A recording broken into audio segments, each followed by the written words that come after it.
राजधानी recording studio Belwatia. कैसे मनाई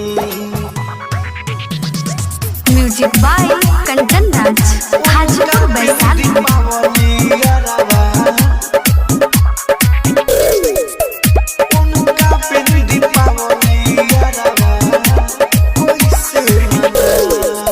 टूटले दिल के साथ हम कैसे मुस्काई, टूटले दिल के साथ हम कैसे मुस्काई, उनका बिन दीपावली यारवा कैसे मनाई, उनका बिन दीपावली यारवा कैसे मनाई।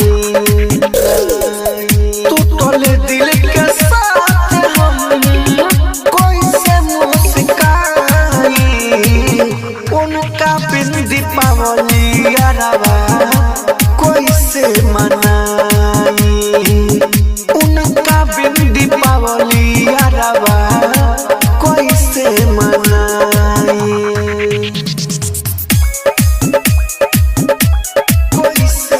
Music by Kanchan Raj, Hajipur Vaishali. उनका बिन दीपावली यारवा कैसे मनाई।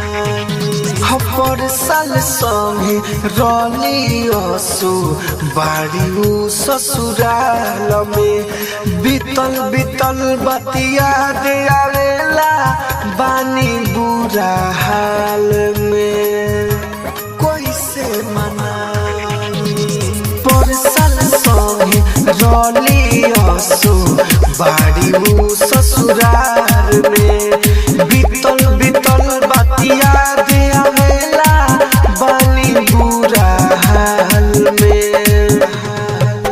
केकरा संगे मामा हम छुरा छोड़ी जराई, केकरा संगे मामा हम छुरा छोड़ी जराई, उनका बिन दीपावली यारवा कैसे मनाई, उनका बिन दीपावली यारवा कैसे मनाई,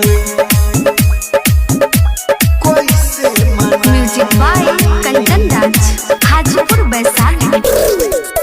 उनका बिन दीपावली यारवा कैसे मनाई, उनका बिन दीपावली के दिनवा लागे सुना सुना, राहु राजधानी के लऊ के ना आजू हो के हुना कैसे मनाई। उनका बिन दीपावली के दिनवा लागेला सुना सुना,